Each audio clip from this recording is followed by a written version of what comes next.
I'm telling you what happened to me. Ntabwo njya mvuga ibintu bidushobora gukundana wikunda turi friends apana umugore n'umugabo like I mean like friends. So turi kuvuga rero kuri Ama-G the Black. Ama-G the Black yavuze ko abahanzi baho ubuzima bwo kubeshya bw'ikinyoma bakareka ko bafite amafaranga batayafite akaba ari mu biyabase. Yeah, no, now icyo yakoze he is true to himself. Ni farmer. Ni umuhinzi mworozi. Yago no mu buzima busanzwe. Ndamukunda ariko ibintu aririmba. Ntago mcyo. My mentality, my vibe and you know, vibe yanjye iri hejuru igendera ku bintu biri hejuru. Wowe wirukanga cyane. I can't take the industry of Rwanda. It's very slow. Wewe polisi mu Rwanda yakwandikira umuvuduko ko biri kose. Naho nzahurira nayo. Jihad bura nabingira ngari mu bantu ngo bitaba. Afite umuvuduko. Sweetheart, afite umuvuduko yagombaga kuba ari nka Uganda, Kenya. I was shocked. Appreciating. Yeah, I'm appreciating. I'm going to say, Johnny, you did what people in our country did not do, and you know, yeah. I could not show up pronouncing his name. I'm like, ni jihadi wanje sabashu president wabashu niwe wananiwe kuvuga Bruno K. So that shows nimba uri umujene wikunda uzi kwambara neza ushaka kugaragara wahora kugaragara mu Rwanda mu diaspora w'umugore akakuzana i Burayi. Forget it. Uzarara wabaye agapusi ninjoro umwanya wo kwita uzi kuba agapusi cyari cyo kubanga mukakandi muradusiga hano mukatureka hano ngo twafunguye amaso uzi impamvu batwanga abakobwa baha ahanda azahura natwe tuzamwangiza ahita kwirukana mu nzu wamuzanyemo azataha kubwira ati you know what I need to divorce now igera hirya ibintu birakaze hano. It's real life and reality kandi tuzayibabwira umva ukuri hano mu ruganiriro. Amakuru yizewe ibiganiro byiza dutarame dusa kuri televiziyo yawe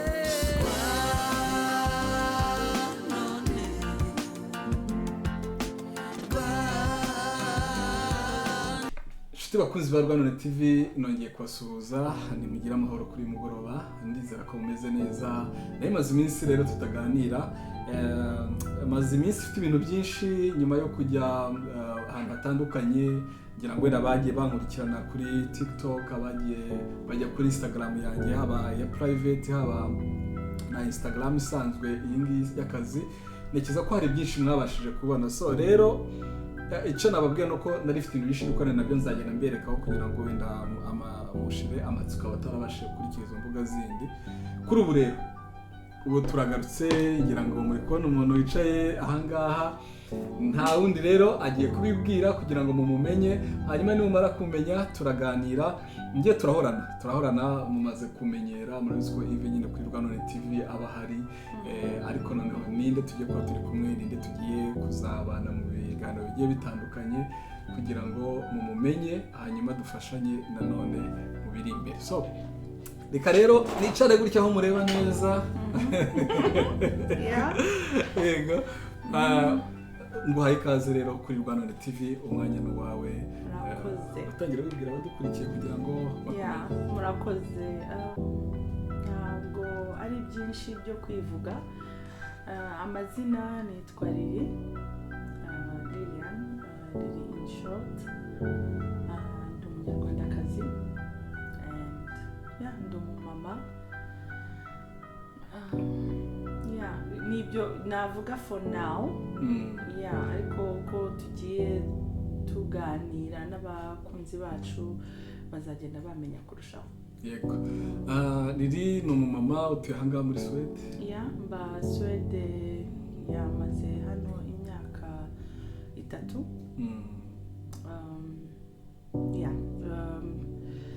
Ndacyari umunyeshuri nk'uko ubizi hano ugendera kuri step by step. So umaze imyaka 3 uvuye mu Rwanda?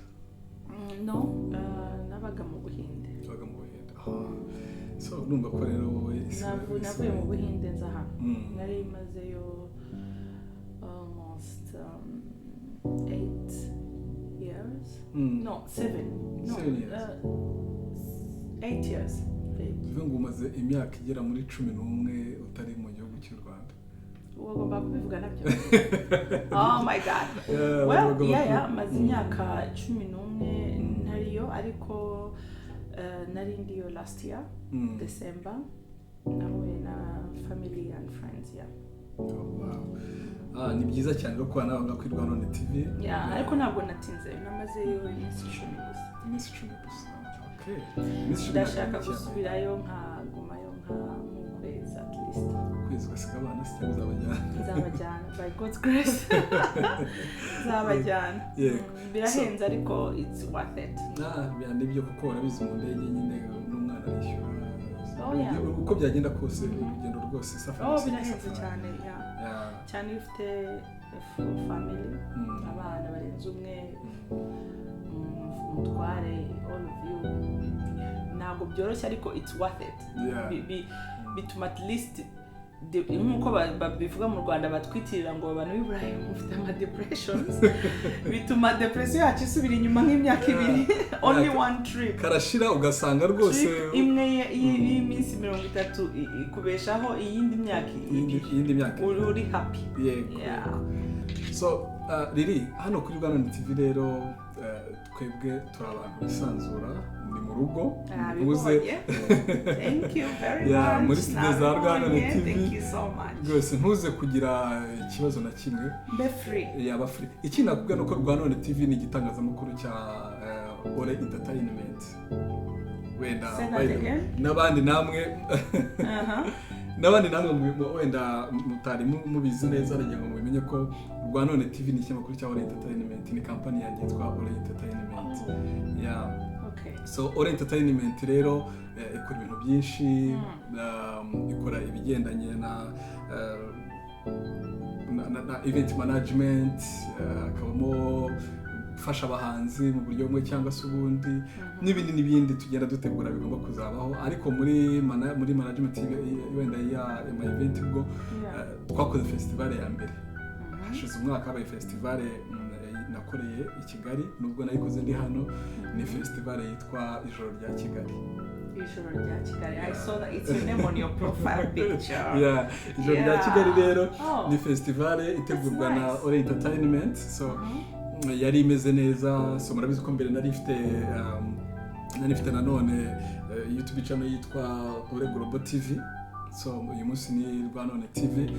Kubera wenda impamvu nzajya nasobanura zatumye wenda mutakiri kumbona kuri Ore Global TV, nubwo hari abayisearchinga mukayibona mukareba ibiganiro bikiriho n'uyu munsi wa none.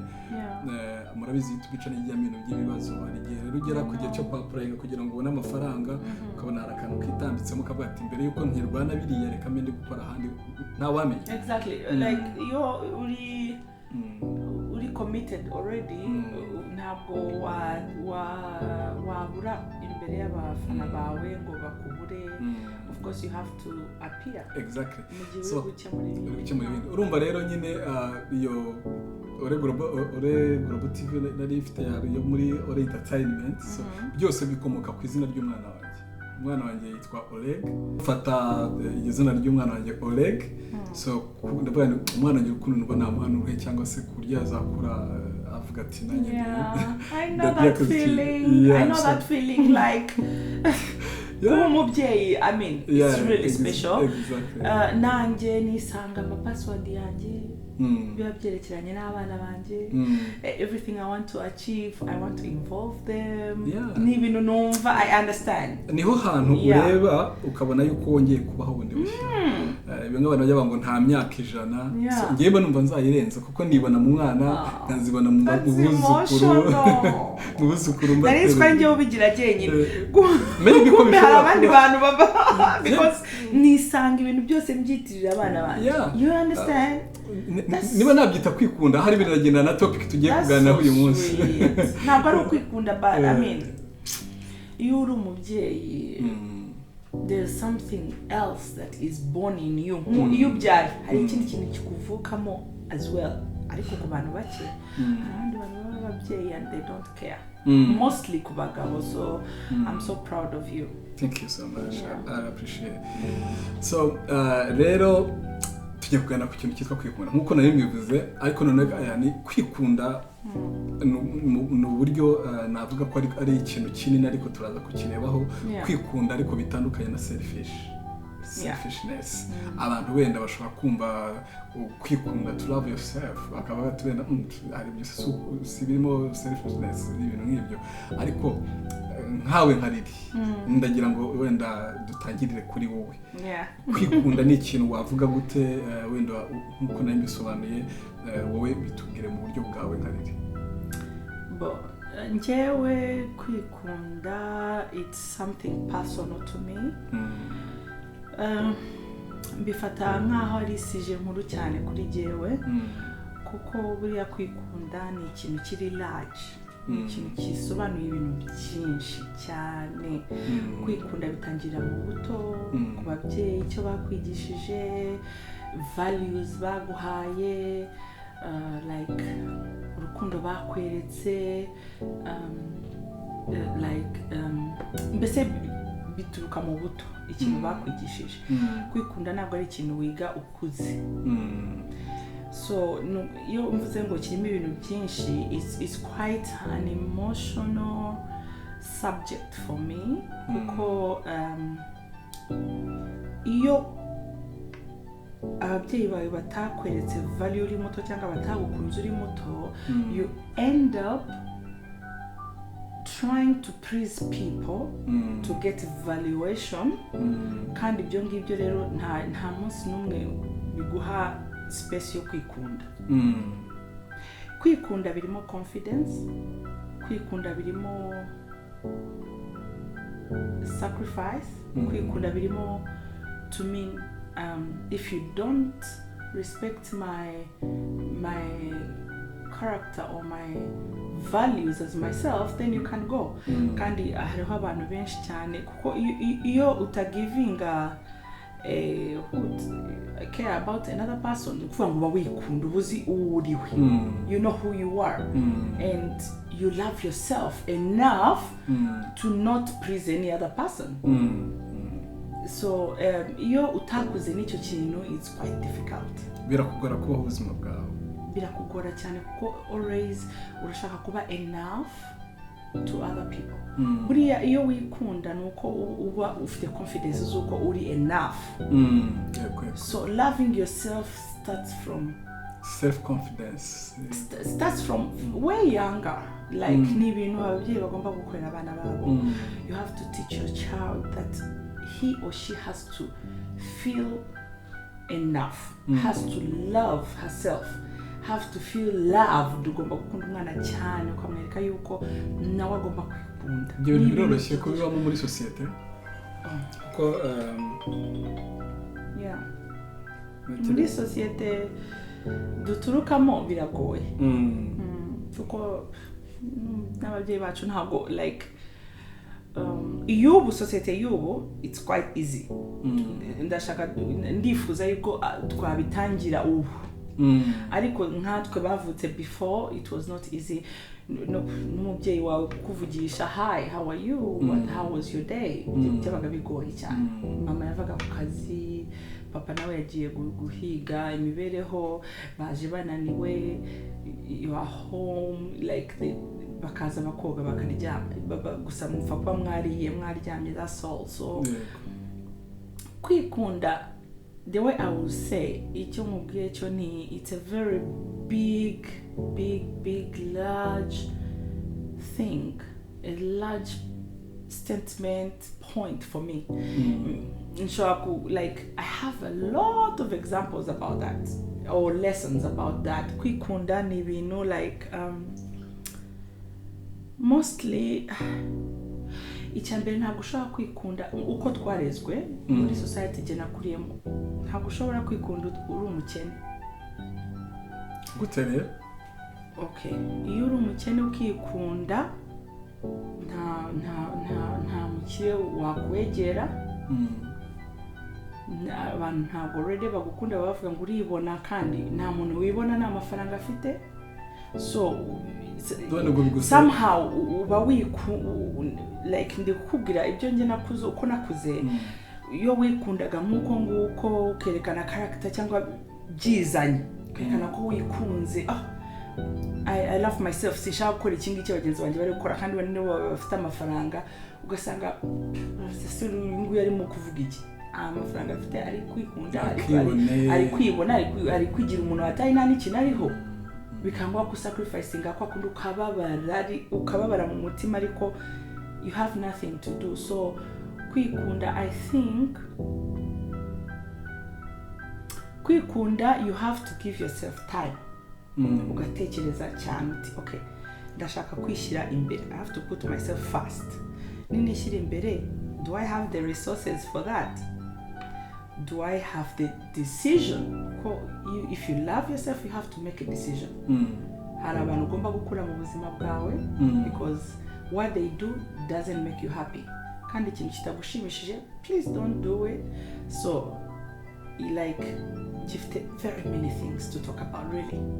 So I could get that until tomorrow morning. So let's take it like that. Ndikumva mu bintu binini. Yeah. Mise ntekereza ndavugane niba umuntu wenda kuko ntabwo twese duteye ikintu. Dusupoze ko ari umuntu ukunda icyo kintu, kumva ko kwikunda kuri we ari ibya mbere kandi akanabiharanira.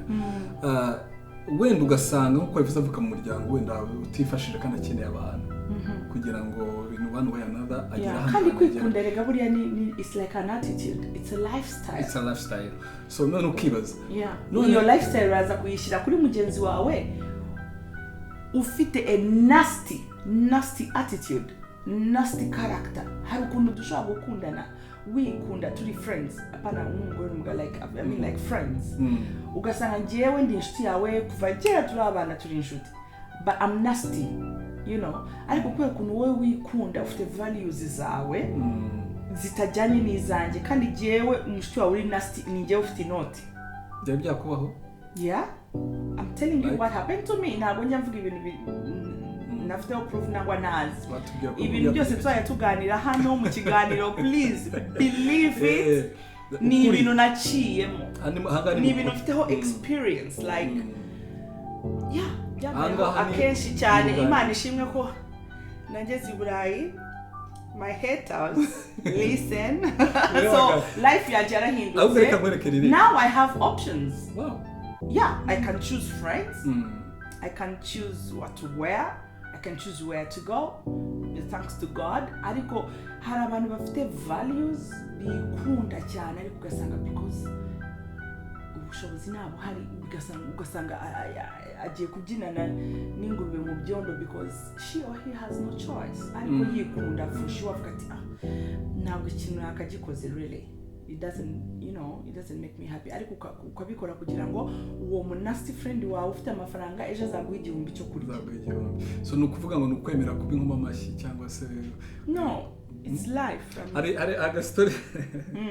Ari agastory kera ko umwami ngo bitaga umwami mwidishi. Mwidishi n'umuntu nawe numvise numva yari gitangaza. Kwera ukuntu we yari yikundaga bitari turi kuvuga biri positive mu bundi buryo yari yumvaga. So rero arangije akajya abwira abaja be abagaragu be akabwira ngo ikintu cyose nzajya mvuga mujye muvuga ngo yego umwami mwidishi. So ngo yaba ari mu makosa yaba ari mukuri umwami mwidishi. None rimwe abona niba ari intama arabati ya ntama ifite uruhu rwiza mugene mu ibage mu ikorora ruhu mu runyamike. Ku buryo rumfataho neza mere kuriya namba rero arurwaye n'ukuntu rumeze rukibisi. Bati yego umwami mwidishi. Bararuzana bararumwambika.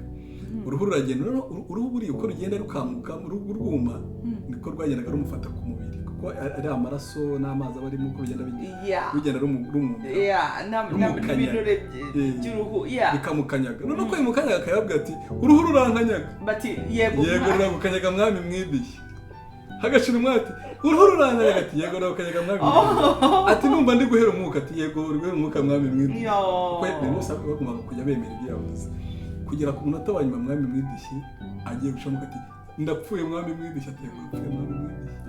But you know sometimes iyo wikunda nkuko ufite iyo mpano ko ntabwo ari buri muntu wikunda for sure ngo abyerekane expressing unless yourself really uri bold nimba ari kumeze stick to it buriya hari ukuntu stickinga ku kintu inshuti zaba zibishaka zikaza cyangwa zikarurira along the way hari igihe uhura n'abantu bafite izo note bafite ubwo bushobozi bagakunda iyo attitude yuko uri true to yourself so it's good to kwikunda ni byiza cyane vraiment kandi no kuba selfish nabyo ni byiza kuko iyo uri selfish hari ibintu byinshi wirinda hari ibintu byinshi bikunyuraho iyo uri selfish kuko urumva deja wikunda cyane bira ntabwo nshaka kubikora ugasanga birahise bakubwiye bati ya modoka wanze kwinjiramo ejo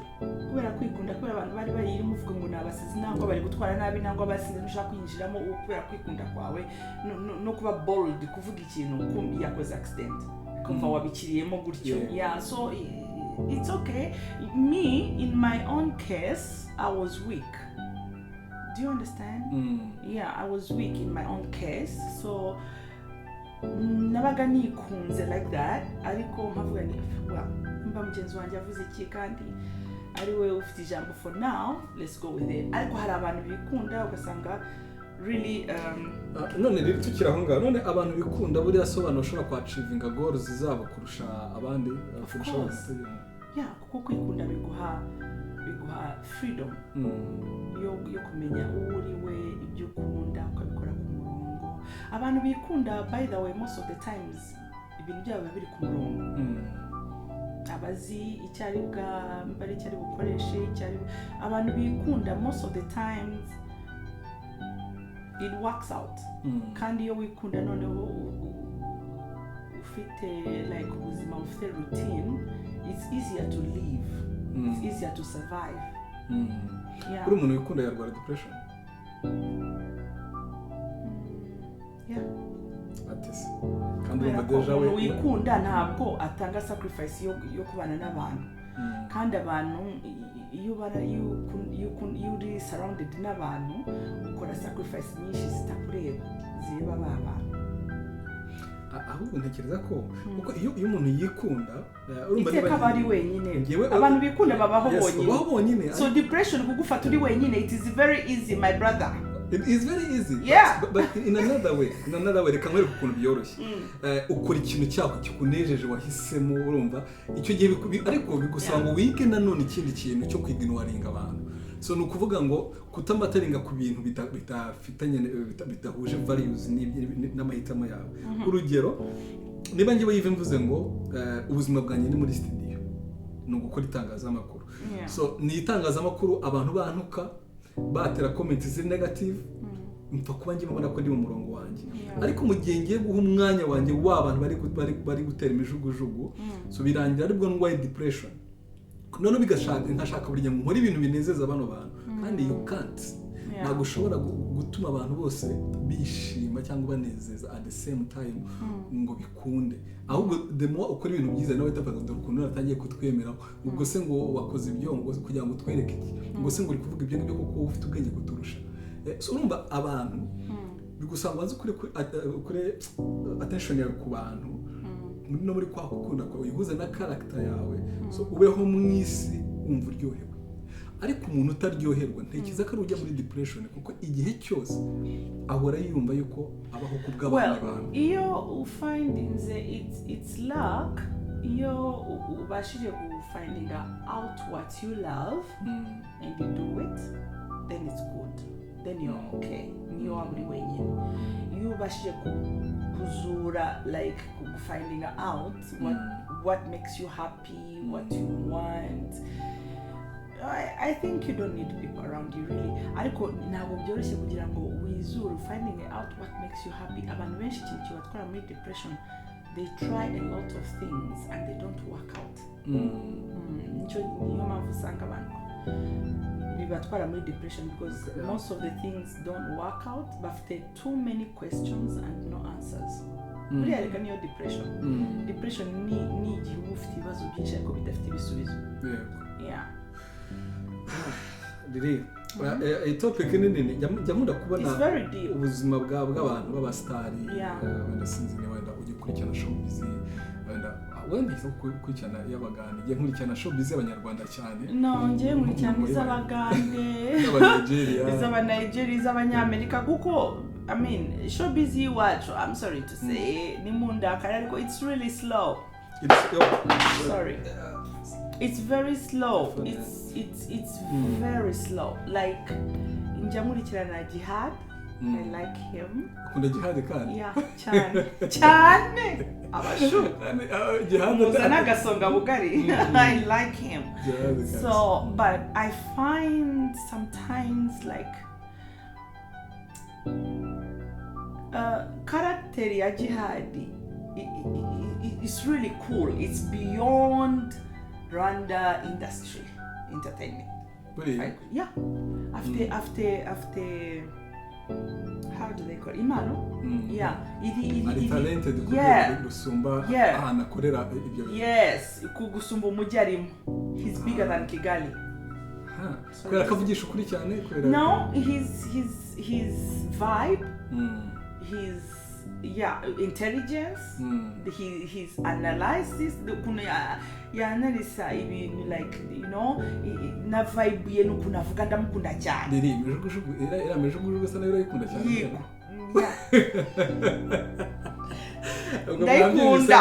We survive on that. Yeah, big up boy. But you know mutana mejugujugu nga kuri Rwanone TV rero. Nta kibazo. Tayari. Anyway, njya ngukurikira kuri TikTok. Niba nakwikira kuri TikTok nibwo yatamenya ko ahita avuga ati uyu muntu uko biri kose ntaga ari kuri showbiz yanga mu Rwanda. No. Kuko mbona akenshi kora mu Kigande no mu Cyongereza. Mu Kigande cyane no mu Cyongereza of course. Niba nange just uvuga Uruganda umeze like munimba ku Uganda nzari wa Uganda. Uri mu Uganda? Neta. Abazade b'Abaganda babana no. Ndi muvandimwe. Yeah, abavandimwe ni ibintu umuntu witwa Gashumba yazanye nickname yaba abanyarwanda bavukiye Uganda. No Gashumba no mu celeb niki sinzi baba mwita ibintu byinshi no mufere no muki abera Uganda papa wa Shira Gashumba. You know Shira Gashumba? Little Stana. Umusitari w'Uganda. So uriya afite amashow ajya akora yitwa Chop Life. Ntabwo muzi?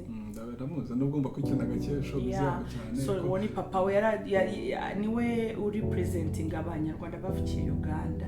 So I'm one of them. Ababyeyi banje bagiyeyo kera muri 59. So I'm born and raised in Uganda. That's why mentality, my vibe, and you know, vibe yanjye iri hejuru igendera ku bintu biri hejuru.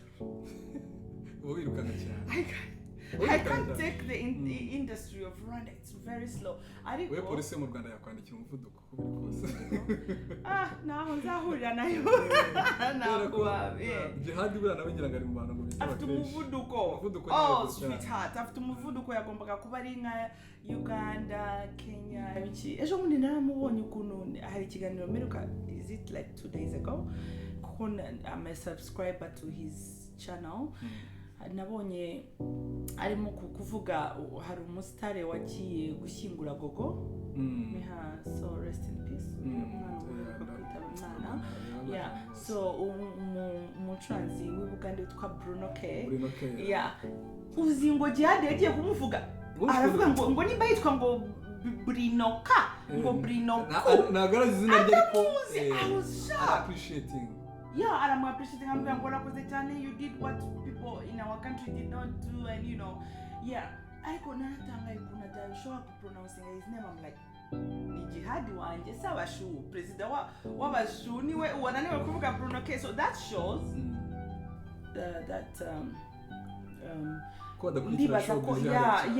they should do that.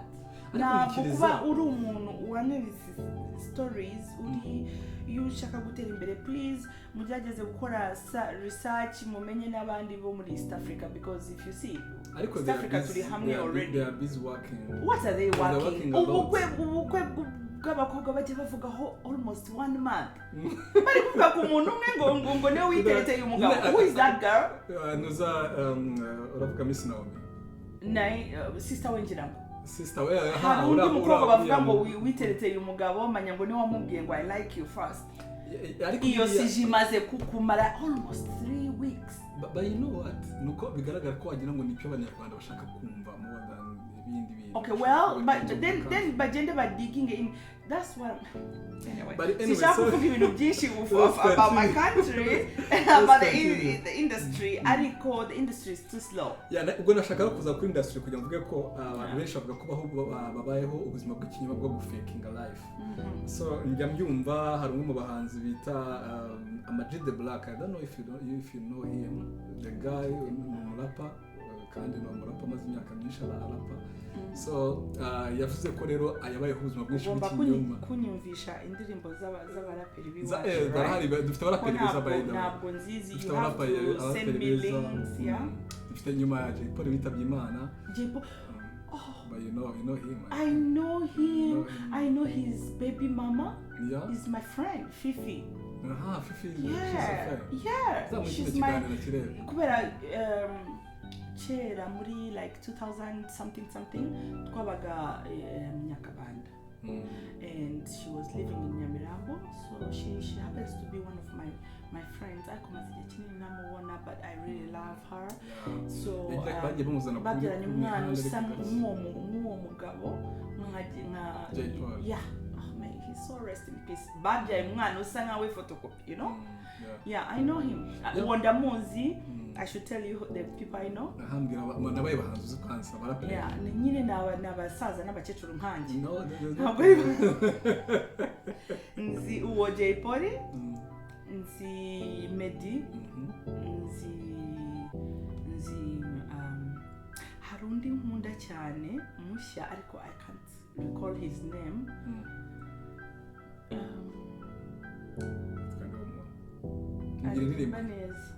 And he tries to be international. Since ni bari muraperi cyangwa umuririmbyi, but I like him. Yitwa asuka ibintu bigiye inyuma. Oh, what is that guy's name? Atari andi bumuntu. No. Afite izina riri ryoroshye kumenya. He's really popular. I think he's #1 now. Atari Brucemelody. Brucemelody? I think he's no. Nyereki photo ndebe. I will know. I like that guy. He's really like ari masculine, kind of the attitude disease, which is a very good combination. Kaburi masculine kind of the attitude disease. Usetsa abantu, so I like him. None mu bakobwa nta n'umuzi. Nzi wa undi w'inyinya gusa. Knowless. Rajebeje kabisa. Mu Rwanda dufite showbiz mu Rwanda maze gukura ku buryo I attention now. N'abagande basigaye ba appreciating. Oh yeah. Baradukurikira cyane kabisa mu Rwanda nako. Nabonye ariko hari abantu bazi profita ibintu uzi hari abantu. Singo Brucemelody ko. Oh yeah, this guy. Yeah. Brucemelody ararenze. Hari n'abandi baraperi benshi nka Kevin mubisha nagomye ko n'abari umunyarwanda. Dufite abandi beza ba Skana. Dufite ba so ni umuproducer. Indirimbo zose trending cyane Kamparaho basiga mutumira buri gihe. Kubera icyo afite iryo zina yasa nkaho aturuka. Ni umuproducer. Ni n'umwana by the way. Ni umuproducer akaba ari n'umuririmbyi. Yeah. Ni nawe ukorera izo ndirimbo nyinshi wagiye za BruceMelody. Producer ariko ngubu barasanga batandukanye nubwo mperutse kumva ko bari mu biganiro ko bashobora kuba bamugarura. So ariko soundtrack ko twigana. Nzi this boy ufite YouTube now. Uheruka umugore yaragiye. Umugore we yaragiye ngo afite uruhinja. Yabaga Uganda afite uri kuvuga Yago Pondat. Yago n'umuntu nkunda cyane. Ngewe by the way Yago no mu buzima busanzwe ndamukunda ariko ibintu aririmba ntago mbyo. Yago ariko agenda nkunda indirimbo ze. Nkunda attitude ye. No Yago nta no kuri inoza nziza cyane. Umukurikira muri no minsi. I really want to follow the industry uzabimfashamo Yves, right? Umura ibyo ngibyo byose. Ugomba kubinyereka kugira ngo nze mbandana babwira icyo ntekereza. So turi kuvuga rero kuri Ama-G the Black. Ama-G the Black yavuze ko abahanzi baho ubuzima bwo kubeshya bw'ikinyoma bakareka ko bafite amafaranga batayafite bagapretendinga. So ku buryo yagize ku rwego avuga ati ngewe nanze guhranishanya imbere y'abantu no kwishanya imbere y'itangazamakuru, ahitamo kugenda korora inkoko. Ubundi imbere akoraga amafirigo, abatuna noho nasubiye muri firigo niko baramuserereza, akaba ari n'umuntu worora inkoko akanahinga. Arigiye tumubona nyine arimo arahinga. Uwo muntu akaba yaravuze ngo akavuga ko rero nyine yahisemo kwikunda. Iyi topic yacu yahisemo kwikunda. None urabyumva gute uwo muntu yarayobye atese kandi kwikunda ajya mu nimuha amafaranga rikaguhora ashimisha abantu yanze. Let me tell you, kwikunda no kuba true to yourself biratandukanye. Akaba ari mu biyabase. No, now icyo yakoze, he is true to himself. Ni farmer. Ni umuhinzi mworozi. You understand? Yagiye gukora ibyo ashaka, ahubwo wenda hari ukuntu uba ufite talent ariko unafite n'izindi ambitions ukunda. You understand? Ugasanga ambitions kuri balance zigiye hejuru kurusha talent. Sasa muri talent cyangwa you know, like you ushaka kuba umuririmbyi, it's a showbiz lifestyle. You have to show up. Showbiz means show business. Show off. Yes. Iyo bana bacuranzi bagira aba producer, bagira aba accountants, bafite aba makeup artists, bafite amaduka bambika, bafite budget for all that. Ntihazagira umuntu kubeshya ngo umucuranzi ngo nimba umubonye n'ama 3 chains of diamond of ice ngo it belongs to him. It doesn't belong to him. It belongs to certain organizations. But abantu barimo gukora advert, abantu bari sponsors, or you know, a producer is really smart, he has a budget for it. Ugasanga yamuguriye imyenda myiza yamukoreye iki. Hari aba producer nk'Uganda muri industry ya Uganda. Hari aba producer bagurira nk'abari abakobwa ba Shiba,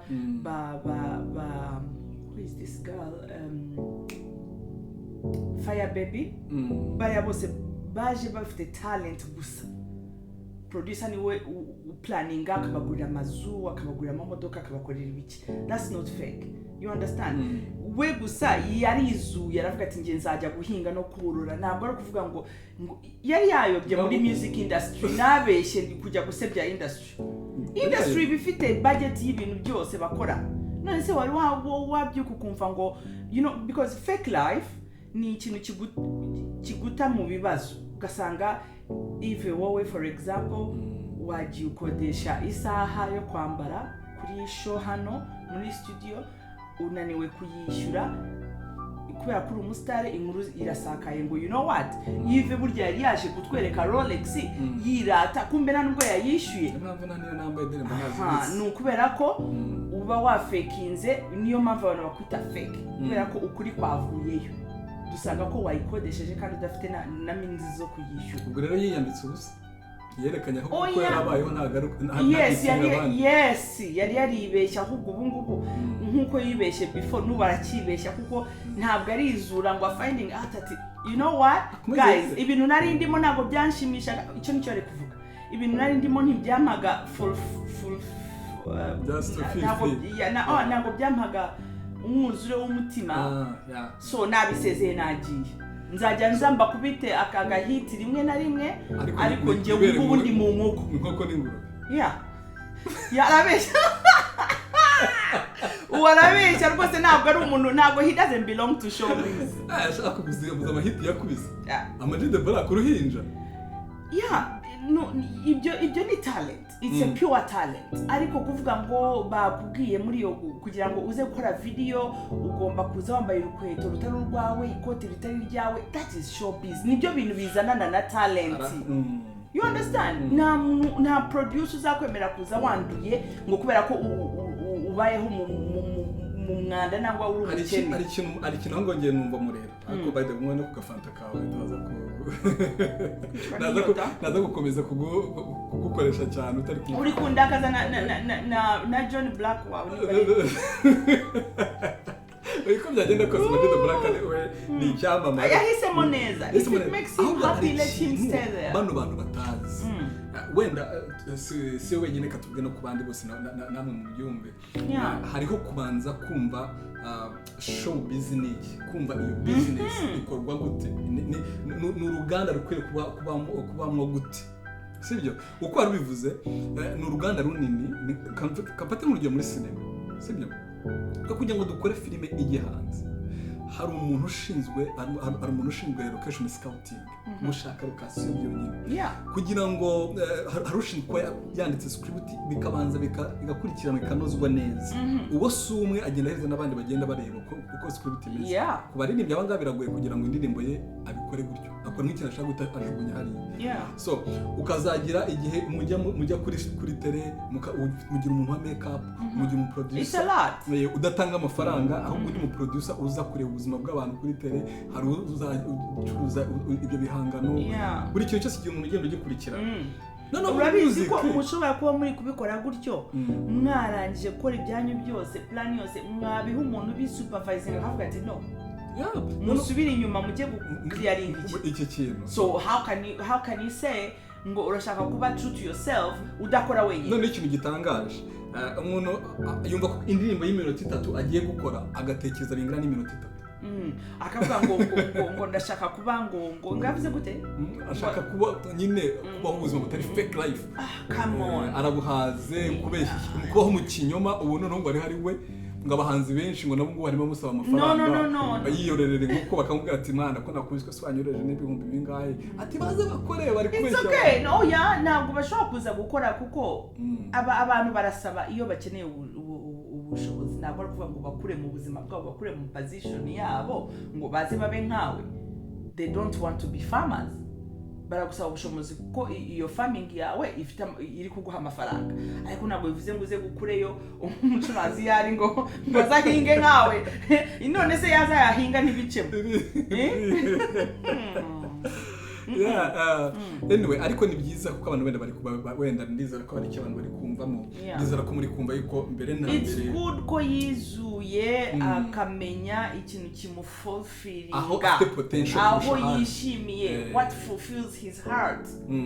Hari abantu Yves baririmba kandi wabaha iyo fake life yo kwerekana as showbiz bikagenda flow, bikabashimisha kabisa, bakagendana nabyo and they succeed imyaka yabo yose bari muri iyo occupation. Ndiza ko nuko utitegura kubijyamo no gutegura ibyo ugiye kujyanamo cyane showbiz murabizi. Kandi iyo maze kwizura, nimba umaze kwizura ukimenya uti njyewe nkunda korora amatungo, ariko nisanze ndirimba ndi kurapinga none nabihaze nagi, please go in peace. Rekeraho gusiga wanduje aho uturuka, wangirije abandi bantu bose. It's not good. Nimba wizuye genda sezera, get out. Reka gusiga ushushanyije ikindi kintu kibi ku bandi bantu. No, umva nicyo kibazo n'abantu batanaryashame bicayeho. So bakwiye kumenya ubundi hari ibintu ngewe nkunda amaprank buriya ko nanjye raje kumenya amaprank nyuma kubera kuba muri showbiz. Umuntu agategura prank, abantu bakaba mu buzima bwa prank bazi ngo kana kabarakundana kandi badakundana, abantu bakajya barabagongana kandi barimo gukora business. So noneho uko akora gukora business, ibi ni ibintu bashora mu mafaranga, so kubona competition ntabwo ari prank, akora akazi da. bakunda competition. Umuhanzi runaka agakina ngo abantu bamuha attention kuko mugenzi wari kumurusha imbaraga, ari kugukubita ari muri business, arimo aragukubita, arimo arajya kuri show ku maradiyo no kubitangazamakuru, ibyo byose akabifata kugira ngo abe ari we bishyirana ko ari gucuruza, ari muri business. None umuntu akavuga ngo twe ngo ntibadukina ngo bakina ngo umuntu umwe ngo bakorera umuntu umwe. Come on, ntabwo ahubwo wakora iki kugira ngo nawe iyo business uyibemo, kuko nawe baguhaye ubuzima bw'uriya muntu ubikorerwe nk'ibyo akorerwa wabyishimira. So rero iyo abantu batiteguye no bagira ama depression, agashaka kuba nkawe wisoko araryubatse uraritekereje neza, ufite abahanga muri timu yawe bazi gupanga isoko, bazi kureba se nidukora iyi prank iratuzanira iki, nidukora indirimbo irinjiza iki, target yacu ni iyihe urakoze ndi muntu ufite target urimo kwataka abantu bakoze amaprank kugira ngo bimenyekane nigeze kubona iyo story nkuko nakubwiye muri somehow of course ntabwo nkurikirana ngo mpezeho ngo sinkurikirana ibintu by'iwacu nigeze kubona iyo story y'umukobwa bataze ngo kubera iki yagiye agabesha akundana n'uyu muntu ngo none bivuyemo umukobwa atajya kuvuga ngo in fact ibintu ari kubabwira bya mama wanjye arabeshya ngo nibyo namubwira gusa ngo anyway ngo ntabwo yari relationship yari prank right n'abashuti banje bamwe muri bariya so urimo kubataka uvuga ngo bigende so kubataka ngenda yikunda prank ariko no kuvuga ngo mu gihe babitegura nyine bitegurwa n'umuhanga kandi uwo muhanga ufite team nziza inatekereza faster kuko ibyo bintu nibyo abantu bashaka kuko dukeneye kuruhuka dukeneye kureba ibintu tugaseka something exciting something hot nk'ubu ukavuga ati Yves akundana n'uyu muntu runaka bahuriye he ugashaka umenye what's next niki cyakurikiye reka nabyo ni ukwandika none ni art bisaba art so rero dusoza abantu muri showbiz abantu muri itangazamakuru mumenye ubuzima mubayemo mumenye business murimo murakora mwitandukanye na audience n'abandi bantu bari hariya mugomba gukereya mukabashyira mu buzima bagomba kubamo kubera yuko bo bagomba kuba bakira ba business zanyu ntabwo rero mugomba kuberaho bari abantu kuko umuntu abahariya ngo namwe ngo ntimutureba ngo nimutugira gute of course nanjye wenda nibandeba ariko ngomba gukora cyane kugira ngo abantu bazandebe ugomba kuduha content kugira ngo tukurebe kugira ngo mundebe so niba ari nibindi bintu matareka nkubwire Yves buriya niyo YouTube yawe yaba ifite 10 million followers believe in this ndazi kuri bumakanya ariko believe in this at least believe it 50%. iyo ufite YouTube ikora neza you have full views ufite aba followers iyo baba ari 10 million umuntu akayiba believe me abantu baraza guhangayika audience irahangayika ikabaza abandi bantu Yves yafunguye yindi mwatubure mukatubwira link ya Yves indafite so you have to produce content you have to provide content good quality content ko bagomba kugukurikira nta indi choice njewe mugomba mushobora kunyereka love muri comment section mukambira muti Lily talk about this uko ni presenter nababwiye ko ndi inararibonye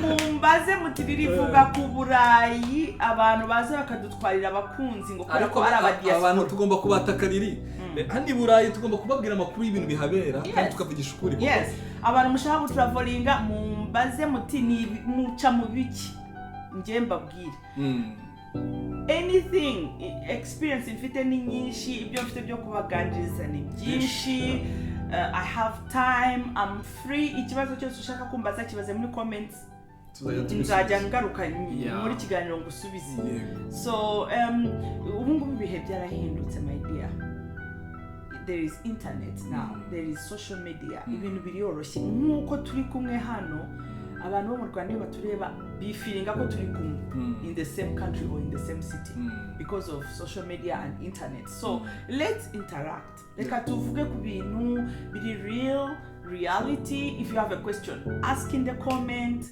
If you like to see me again, say it. Of course. Say it. Nibyo mubona ko twakosora tubikosore.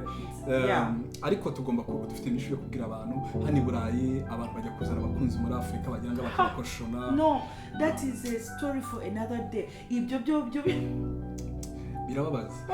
Abantu sigaye barahamutse kuvuga ati ngiye sinajya gukora umukobwa muri Afrika cyangwa umuhungu muri Afrika babyita gushipinga hanga bita gushipinga. Mushipinga umufuka w'umuceri urumva abundi akakubwira kandi ndashaka kubabwira ngo aho mugera mu bashipinga nimubageza hanga tuzajya tubangiza. Do you hear me? Muradusiga hano mukatureka hano ngo twafunguye amaso uzimpamvu batwanga abakobwa baha mwacanye ku maso akajya kuzana agafaranga muragafite na respect ibyo bintu byo kuza ibintu byo kuza wigize ngo ngungura umugabo mu rugo ngo ntabwo uri goza amasahani ngo ibiki akajya kuzana umwana wo muri Afrika kubera ko araza ari naive aze yoza amasahani akora ibiki byose kuko abona ko ari igitangaza ko bamugejeje my dear, it's a matter of time. Natangira kwiga ururimi nanga ishuri cyanje cyose cyangwa gatangira akazi ni hahandi azahura natwe tuzamwangiza ahita kwirukana mu nzu wamuzanyemo tuzamubwiza ukuri tumubwira amategeko tumubwira ibibuzwa n'ibyemerwa tumwangize so keretse ari umuntu mwakundanye kuva kera uri kunyumva Yves mwakundanye ari umugore wawe mwarabanye muri Afrika ukavuga uti okay uyu ni mama w'abana banje ngiye kumuzana okay uyu ni umugabo twakundanye turi college sweethearts ngiye kumuzana ariko kuvuga ngo maze gukora ngo maze kubona amafaranga ngo maze kumva kuri guy ugiye ngo kuzana umwana w'abandi ngo ugiye kuzana gukoresha cyangwa wari amadeni burayi hari ukuntu turya amadeni hano bakagukatira ibintu byose ntubashe gufata n'ideni ry'idolari rimwe ukajya kuzana umwana w'abandi kuko ari clean azigeze afata amadeni ari credit iri clean ukajya kumuzana kugira ngo agukorere akwishyurira amadeni hano you know iyo story ni yindi tuzavuga nzakubwira ibintu byinshi my dear ni hahandi nimba ari byo utekereza ukajya kumuzana azahurira nanjye kwa muganga cyangwa ku ishuri cyangwa muri park cyangwa mu mbari mwangize mubwize ukuri mubwire ibintu byose azataha kubwira ati you know what I need to divorce now nimushaka mufate twebwe aho uzaba diaspora ukuntu bagenda gushaka abana diaspora batwangaza oya ibintu bakora nibyo bibashyira muri depression baza bakaza bakabeshyira abantu we yabonye akazi k'ubuganga ngo ahita anyirukana mu nzu ngo namukuye mu Rwanda ari nyirabuhera ari nothing ngo umuzanye burayi ariko icyo kintu no kuzakivugaho ntabwo ngiye nemera n'umuntu uvuga ngo nafashe umuntu ari nothing wamufatiraga iki wamuzanaga n'ibishyimbo wabonye hari ibyo ashobora kuza ni umufuka w'amashu ni ingota y'ibitoke niki uwamushipinga gumuzana kugira ngo wemere umuntu nuko wemera ko hari uruhande ubona yahagarama agafitinga wowe utafitingaga so ntabwo ngiye nemera umuntu ngo ngiye ngura ngo namufashije ntabwo ari imwe wowe namukuye iwabo ngo mukorera impapuro ngo mushyiramo amafaranga yose ngo none ageze ahangaha ngo amaze kwiga ngo abonye diplome ngo ayishitinga of course you ntabwo uri umugabo uri umunarcissist. You are not a loving man, you are not a romantic man, you are not appreciative. Mva ku kazi nkakora ibyo nagakoze ntakora twese turakorana amasaha Yves uva ku kazi isaha zimwe nanjye nkava ku zindi hanyuma warangiza ugashaka abari ngiye gukora ibintu byo mu rugo ngo kubera ko ngo ariyo nyiva muri Afrika cyangwa ndabubwiye ngo abantu mugenda muri Afrika mukajya kurongora yaba ari umugore ujya kuzana umugabo yaba ari umugabo ujya kuzana umugore umenye ngo nimba mutarabanye mudafite iyo foundation y'urukundo mwakundanye mukiri bato cyangwa mufitanye abana ibi ngibi wihanga umaze kubonamo agafaranga ugiye kujya kuzana umwana w'abandi mushyashya umuzane hano ugiye kumukoresha tuzamubwiza ukuri nahura nanjye muri mall nzamubaza hariho uziko hariho n'abajya kuzana abakozi akaplayinga ngo no muvandimwe muri visa application kumbe yagiye amukura ahantu aravuga ngo azajya mwishyura nka $100 ku kwezi yagera hano yajya muri park n'abana ba nyirabuja bakamubaza bati wow abazungu nangwa abandi babirabura ufite abana beza wowe byari kugaragara ati no ntabwo ari abandi n'abama buja bati bo kagira inkuru igira hino uziko n'abazungu bakunda ibyo bintu it's human trafficking ngwino ako kazi ukora bakwishyura ngaheze uziko hano umuyaya n'umuboyi bishyurwa amafaranga menshi kurusha n'abaganga n'abadansi akwishyura ngahe agukoresha iki umenye ngo izo information tuzajya tuzibaha ni wowe in the end ni wowe uzahomba so nako bimeze tuzabigisha byose mbakubwire rero tell you what you want to know ibi kiganiro noneho misinkibonera inyito ubu noneho tugiye gusijira abonetse n'ukuri ko mu Rwanda kuri kw'iburayi tugiye kuba mu Rwanda rwanga tubahereza ukuri kw'iburayi ukuri kw'ibiriho ntacyo duciye ku ruhande so utwanga zatwanga udukunda zadukunda we are not begging ni byiza yuko we are not begging for viewership even reka nkubwire iyo uvugisha ukuri ukaba utabeshya utaciye inyuma utaryarya ukavugisha ukuri bitewe na format y'ikiganiro cyawe ukaba ufite n'iyo kamera ukaba ufite na time people will view people will come, they will watch. Yeah. Exactly. Gusa ntubabeshye ntubalindinge on some other things ngo babeshye ngo ije burayi ngo ni millions. Listen, hano udafite higher expectations, you live well. Ntazajya umuntu kubeshya byaba anti bawe bakubwira ngo yango guma aho ngaho ngo bazakohereza umutahe. It's a lie. Nimba ufite imbaraga ukabukiri muto ufite imbaraga n'amafaranga kuzana, come. Nimbuje, don't have high expectations. Ngugire ngo nimbuje mu mwaka umwe urubaka plaza muri Africa. No, ibyo ntabwo bizashoboka. Ariko abantu banamenye kukuza hano i Burayi ni ikintu cya mbere buriya inshuti zanjye bitatu sigara hariya. Umuntu ngo nari ndi gukora muri banke, ngo nabaga nicaye kuri gishe, ngo nari slave, ngo nashiragaho inzara, ngo na brand inzara, ngo no mu Burayi ngo naje hashye. My sister haragutwikaho. Nimba mubishaka mumbwire muri comment mbereke Facebook zanjye nangwa se bari cyuma mbereka amafoto. Mama hano kwanza ntabwo gushyiraho inzara ntabwo bivuze ngo nta mafaranga ufite, ntabwo bivuze ngo nta mafaranga ufite. Akazi ukora konyine ntabwo kemerewe gushyiraho inzara. So umuntu wo muri Afrika yakubona kubera kugira kutamenya akavuga ati riri yarasiraye, niyo mpamvu afite natural nails, ariko it's because of my job. Ntabwo nemerewe gushyiraho inzara, nkora ku bantu. I work on people. Hani ibintu byose nabyikora byo. I touch people. No, inzara twasizeho turi bato, we can do other things. Kwa ko hano nta mirimo minini. Basically ni machines zibikora. Umesa muri machine, ukoropesha machine, everything. Ariko biterwa na profession yawe. Ntabwo waba ukora kwa muganga ufite inzara, biterwa na profession yawe. Ukora ku barwayi, uterura abantu, usukura abantu, ntabwo waba ufite izo nzara. So it is too much. If you want to know, tubwire ko mwakoze ikiganiro, I will tell you. Mbere y'uko uzugomba kwitegura cyane cyane aba slay queen nibo befasa singa. Don't come here. Ako slay queen azibure kumara ikibuno nabaza ko mbona bahagira bikabacana. Oh my god. Barahagira ukabona basaza ukabona noneho ubuzima bwabacana. Noneho iyo wakora ubuzima bw'ijoro like umuntu ujya out every time muri weekend mu kirori. Uza hano kwanza ukajya muri club zahanga ugasanga music n'ikunda abantu bahari bose ntabwo musa nawe. None iby'iwacu byo kunezerwa guhagarara ku meza ntabwo bihari. None kumva ko bose barimo barareba. Gutaha urataha na train, nta muntu utwara imodoka hano yanyweye, ikintu kimbuza gusohoka cyane. Ni transport mama.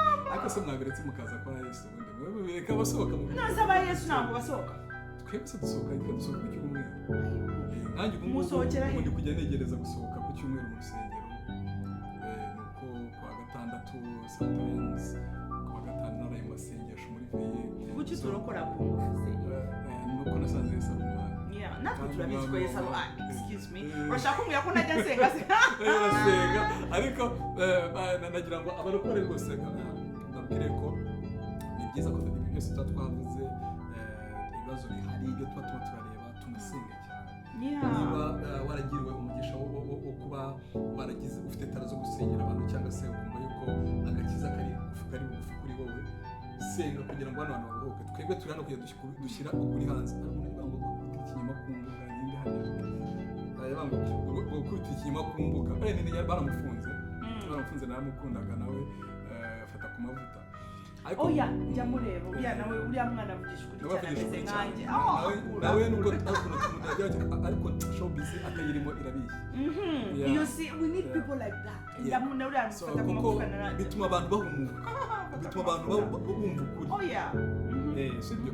So ntabwo tuzajya baratume nka za radio zitanga kurenzaho kuryarya afite baragenda yibomba rikaguca. So now it doesn't work now. Generation yacu ntabwo ikiri muri ibyo. Aha ni kwita pito.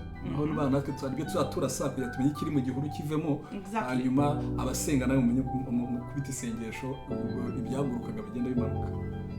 So turabakunda, reka dusoze. Riri wakoze wakoze ku rwose kuri Rwanone TV. Uyu munsi abantu barakumenye ntabwo introduce ni mu rugo. Wakoze cyane. Thank you. I love this. I love broadcasting. Ni ibintu nkunda kuko ntabwo nzi kubeshya cyangwa niyo mbeshye nisanga already navuze ukuri nyuma. So I love talking to people. Byo kuvuga by'ukuri ni byinshi muri jewe. So if you give me the platform like this, I'm so happy. So ndishimye cyane umwanya ndawufite passion. Ubushake ndabufite. So we'll see each other, really. We'll see each other often. Nimba mwankunze munyereke love muri comment section. Show me love. Bonubwo abataragukunze kuri ngewe nagukunze. I love your energy. Thank you so much. Potential rumba we byanshimishijwe n'umuntu nkawe bituma nanjye nirekura. Ugenje ko wenda najyaga nganiriza abantu ariko twaje mu yindi shusho. So rero niba mubwira ngo mu gisada navuga ngo 100% nabyo ngo 100%. Ahangaha uko wicaye ku bintu byabaye byinshi ngwino muri studio tubwira abantu. We have a lot to talk about. Urabona ko kubera ko ubwa mbere wantumiye hano dufite turimo kubivanga byinshi, like a lot of points, out of points here and there mu byihanganire, but you know what, we will talk about everything. We will tackle point by point. We will tackle it. Tunasohoka muri studio rimwe dusure n'abantu bishoboka hano tubasanga. Of course. Hari nzakwereka n'inshuti zanjye nazo zifite experience kandi ziri open to talk about it. Testimony kuko icyo dushaka ni abantu batubwira ibyo baciyemo kugira ngo bitwigishe, byigisha abandi bantu batureba, abakunzi bacu bamenye ngo nimba ngiye burayi nzabigenza gute, nzifata gute. First of all, ntabwo ari uzabona, nta gitoki uzabona, nta birayi uzabona. So I'll tell you that next time. Ibyo byose ugomba kubimenya. Tukabwira reality bakamenya uko bagomba kuhitamo mu mahitamo yabo mazima, badahubuka batagendeye ku kintu abantu bababwira. Ariko uzi ukuntu biryoha kugira ngo uzi ibintu. Abenshi ubona ko harimo n'abantu bajye ejo bundi nabonye umuntu yaje ahangaha asaje kureba umuntu ageze ku kibuga cy'indege umuntu aramukweba. Ibyo bintu ni ibyakera. Yaramukwebye umuntu atubutwe. Ibyo bintu byo gukwepa abantu n'ibyakera bya UK bakoraga. Ku kibuga cy'indege ndakumusubiza. Umuntu ngo anko wawe ngo yagutaye ngo ahantu ku kibuga ngo muri snow. Ibyo bintu ntabwo bikiba. Ubu ngubu uzi ukuntu bimeze, umuntu uraza ukagera hano umuntu akakubwira ati you know what, ntabwo ndi bugucumbikire ikirenze cy'umweru. Wirwane. You know what will happen? Urajya kwitanga cyangwa urikodeshereza, biterwa n'ubushobozi ufite. Ukodeshereza inzu hano barayikura. Hano sinzi angahe ni hari ababuroka bahari nk'abe wacu. Hano ni sarubona izu gutyo. Nugire ngo waza nguze ngwiwanje nguryo uryame for 3 months nta kintu nyinjiriza, utwara space yanjye. Erega abantu baba irritated. Buri ikintu cyatumaga abantu badacumbikira cyane abantu uko batabwiza ukuri, you get irritated. Irritated no kuvuga ngo hari igihe kigera wanca imbere nkarakara. Nta bill wishyura, nta kintu na kimwe ukora. Ibintu byose noneho bumva udashaka n'umuntu guca imbere. Urwaye yandutseho yanereye nyimara kumuheha sorry. Ikinyarwanda vuba. Urumva ndaje sanzura turamye uri kureba TV yanjye nzishyura ku kwezi utamfashije amashanyarazi, amazi hano, guflashinga toilet. My dear, mbese ugomba kuza uri tayari. Mubwire bagenzi banyu mabwire ngo kuzi burayi atari umugabo wawe ukuzanye. Nibe ababyeyi bawe ari abakire ngo bari gusponsoringa mu ishuri runaka, nimba uzi kuri umuntu muto uje gusurvivinga gushaka ubuzima, please you have to know ngo uje kwitanga. There's nothing else about that. Ariko ntabwo ari ngombwa kuza. You can make it where you are. Shana ko umukira uri mu Rwanda, you know. Birashoboka ariko ko abenshi bahari bakira, ubwo nuko akenshi tujya duhumuka nyuma. ariko ubundi hari ibintu byinshi cyane hari opportunities nyinshi ntabwo nimba uri umujene wikunda uzi kwambara neza ushaka kugaragara wahora kugaragara mu Rwanda mu diaspora umugore akakuza ni Burayi forget it uzakoropa uzateka uzarara wabaye agapusi nijoro buri mwanya wo kwita uzi kuba agapusi cyari cyo kubango mukakandi baragize no kurara amata poko kamu gatondo mbese kurara mu keso kusira era mu gihe so yes mumenye ngo ibintu birakaze hano it's real life and reality kandi tuzayibabwira umva ukuri hano mu ruganiriro rero turabashimiye nimugire amahoro amasaha twemereye tugiye kujya mu bindi mu kandi kazi so turabakunda mugire amahoro nakagaruka riri ndagushimiye nanone wakoze kandi nishimiye ko tuziye kuzanira vuba ngaha kubaha ikindi kiganiro namwe mwakoze kudukurikira musharinge mukore like mukore comment mwibuke kujya kuri TikTok naho Rwanone TV Instagram Rwanone TV ndetse mushaka no kumukira no kuri Instagram yanjye bwite Yves Kijyana ngira ngo Instagram share njyewe platforms zanjye bayibaretse banshakire kuzawe arakoze cyane byose tuzabireba so rero murakoze nakagaruka ciao Bella. Bye bye.